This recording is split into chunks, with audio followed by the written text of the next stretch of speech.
দাদু, ও দাদু, একা একা বসে কি করছো? এই দেখো কি এনেছি তোমার জন্য। একে তুমি এই অসময়? সময় অসময়ে আবার কি? এটা তো আমারও বাড়ি নাকি? আমার যখন ইচ্ছা আমি আসবো।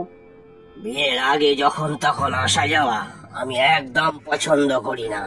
সমাজ বলেও তো একটা কিছু আছে নাকি? লোকজন কি বলবে?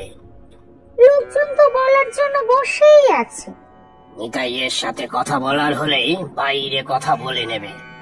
আজকে তো দাদু আমি তোমার কাছেই এসেছি। আমার কাছে? হ্যাঁ গো, এই দেখো না কি বানিয়ে এনেছি তোমার জন্য। কি এনেছো? কি ওই বাক্সে? লুচি আর পায়েস আজ সকালেই বানালাম, ভাবলাম তোমার জন্য নিয়ে যাই, খাও তো। না, এগুলো এখন খাও তো দেখি। বাহ, চমৎকার স্বাদ। আমার মায়ের কথা মনে পড়ে গেল। মায়ের নাম ছিল অন্নপূর্ণা, আর রান্নার হাতটাও ছিল অন্নপূর্ণার মতো। আহ, চমৎকার। তোমার মায়ের কথা মনে পড়ে দাদু? হ্যাঁ, পড়ে তো। সেই কোন ছোটবেলায় মাকে হারিয়েছি। দুদিনের জ্বরে মা চলে গেল। তারপর দেশভাগের পর সব হারিয়ে চলে এলাম এখানে। মা হারিয়ে গেল, সাথে মায়ের হাতের রান্নাও। তুমি দুঃখ করো না দাদু, আমি তোমাকে রোজ ভালো ভালো রান্না করে খাওয়াবো। সেসব হবে কোন? এখন তুমি এসো তো মা। ঘন ঘন আসা যাওয়া খারাপ দেখায়। ঠিক আছে দাদু, পরে আবার আসবো। আমি আসি এখন। মাধব জেঠু, ও মাধব জেঠু। কে? ও বাবা নিতাই। তুমি তো কয়েকদিন ধরে দোকানে যাওনি, তাই ভাবলাম তোমার একটা খোঁজ নিয়ে যাই। তা ভেতরে এসো। না না, একটু তাড়া আছে আমার। তুমি কদিন যাওনি দোকানে, ভাবলাম দেখে যাই একবার শরীর টরীর খারাপ করলো কিনা। আমি বাপু জমেরও অরুচি, না হলে জোয়ান ছেলেটা কলেরায় মরল। খোকার মা তো কবেই চলে গেছে, আর আমি এখনো পৃথিবীর বোঝা হয়ে রয়ে গেছি। এসব বলছো কেন জেঠু? আমরা তো আছি সবাই তোমার পাশে।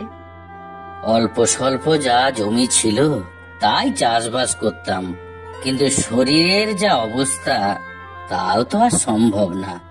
এবার না খেয়ে মরা ছাড়া আর গতি নেই।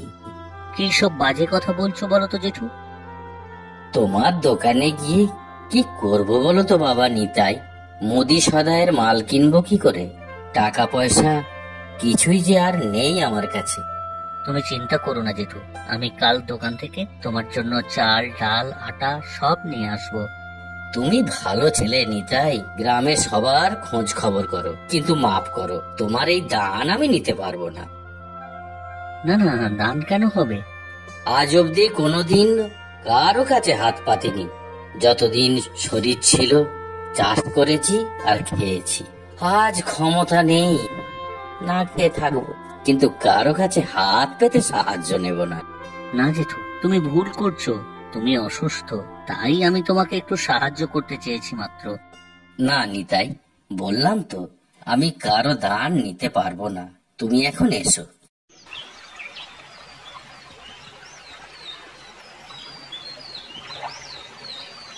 তখন থেকে তো আমি বক বক করে যাচ্ছি, তুমি তো কোনো কথাই বলছো না।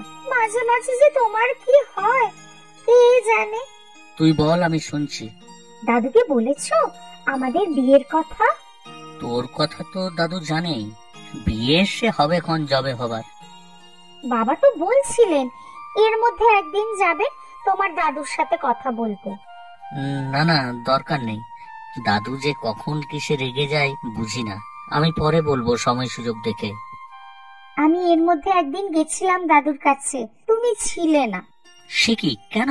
কতবার না তোকে বলেছি হুটহাট করে চলে যাবি না। দাদু একটু পুরনো দিনের মানুষ, এইসব বিয়ের আগে আসা যাওয়া দাদু পছন্দ করে না।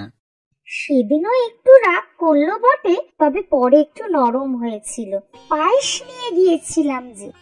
মানে? আমার হাতে রান্না দিয়ে গো, এ তো দাদু কত ভালো বললো। বললো দাদুর মাও নাকি এইরকম রান্না করতো। যাক, তোকে যে বেশি বকাবকি করেনি, না হলে তো মুখ ফুলিয়ে ভ্যাঁ ভ্যাঁ করে কাঁদতে বসতিস। মোটেই না। আচ্ছা জানো, আজ মাধব জেঠুকে দেখলাম দাওয়ায় বসে হাঁপাচ্ছে। কত করে বললাম চলো ডাক্তারের কাছে নিয়ে যাই, কিছুতেই গেল না। সেদিন আমিও খবর নিতে গেছিলাম। আসলে জেঠুর আত্মসম্মান জ্ঞান খুব, তাই কারো কাছ থেকে কিছু নিতে চান না। আচ্ছা শোনো, আজ আসি, তুমি কিন্তু সুযোগ বুঝে দাদুকে বলবে আমাদের বিয়ের কথাটা। ও দাদু, সেই কখন থেকে দাঁড়িয়ে আছি, মাল দেবে কখন? দিচ্ছি দিচ্ছি বাবা, দিচ্ছি। এত তাড়াহুড়ো করলে হবে? এই গোপাল, মালগুলো তাড়াতাড়ি গোছা। আমি তো করছি, বসে তো আর নেই। গোপালদাকে বলে তো লাভ নেই দাদু। আসার সময় দেখে এলাম তোমার আদরের নাতি নদীর পাড়ে বসে আছে। আগে কখনো দোকানে এলে দাঁড়িয়ে থাকতে হয়নি, আর এখন? আজ আসুক নিতাই।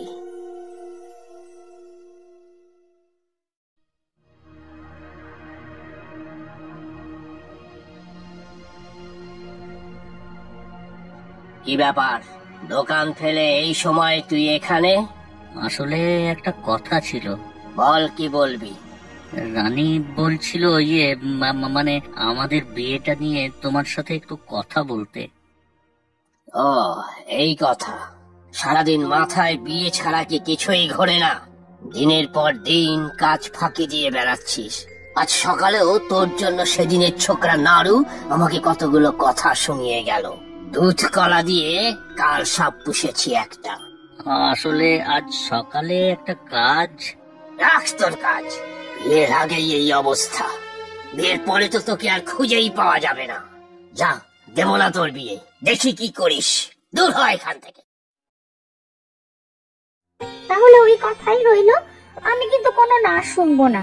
আমি বাবার সাথেও কথা বলেছি, বাবা তো রাজি। তোমার সাথে একবার কথা বলতে চেয়েছেন। ঠিক আছে, তুই যখন বলছিস যাব, তবে দাদুকে লুকিয়ে। লুকাবো কেন? কাজটা হয়ে গেলেই বলে দেব, তখন দেখবে দাদু আর রাগ করে থাকতে পারবে না। আচ্ছা আমি যাই, বিকালে চলে এসো বাবার কাছে। ঠিক আছে। রানীর কাছে সবই শুনেছি, তুমি রাজি তো? আমি তো রাজি, তবে দাদু। সে তোমার দাদুকে আমি পরে বুঝিয়ে বলবো না হয়। একজন মানুষের অন্যায় জেদ তো আর মেনে নেওয়া যায় না। তা ঠিক, তবে ব্যবস্থা করুন। সে ব্যবস্থা হয়ে যাবে, সামনের বুধবার ব্যবস্থা করি তাহলে।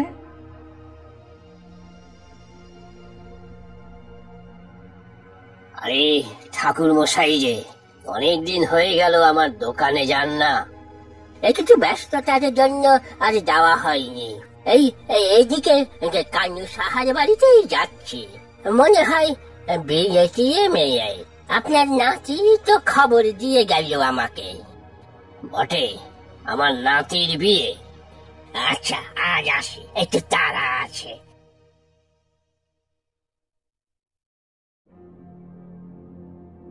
সকাল থেকে না খেয়ে বসে আছো, একটু দুধ খই আনছি, খাও।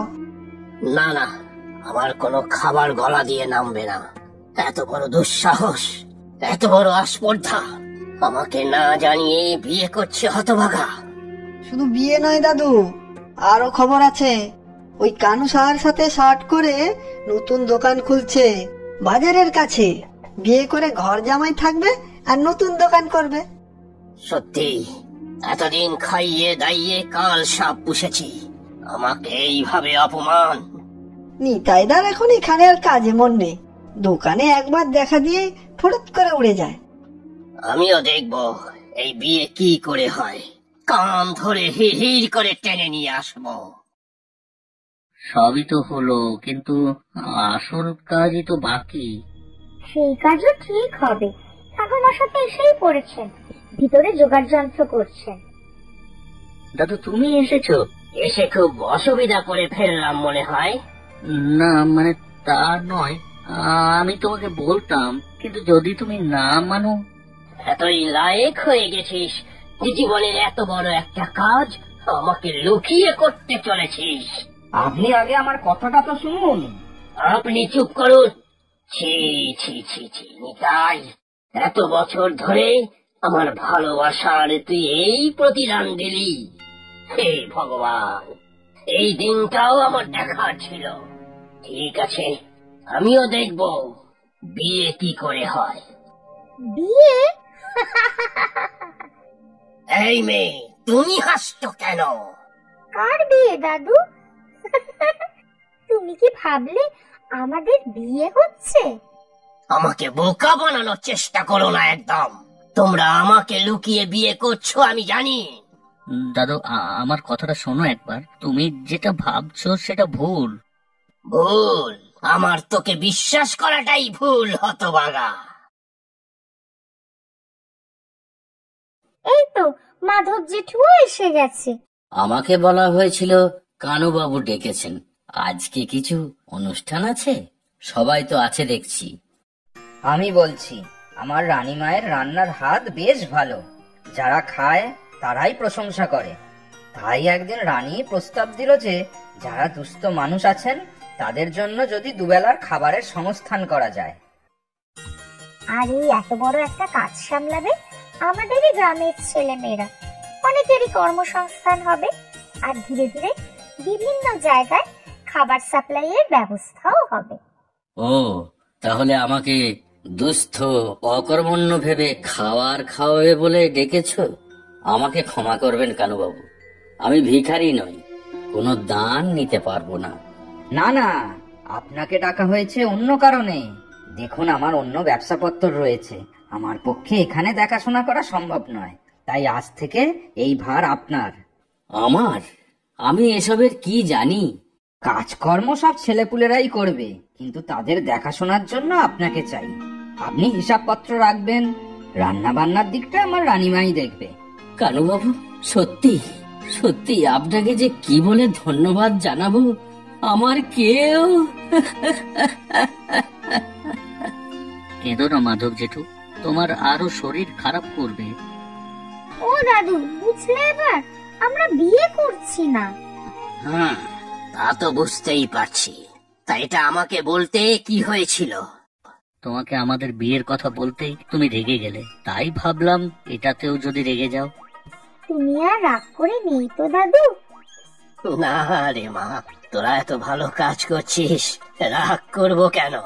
এই গোপালটাই যত নষ্টের গোড়া, আমাকে ভুল বোঝালো। আমার কি দোষ? রানী দিদি তো আমাকে সব শিখিয়ে দিল।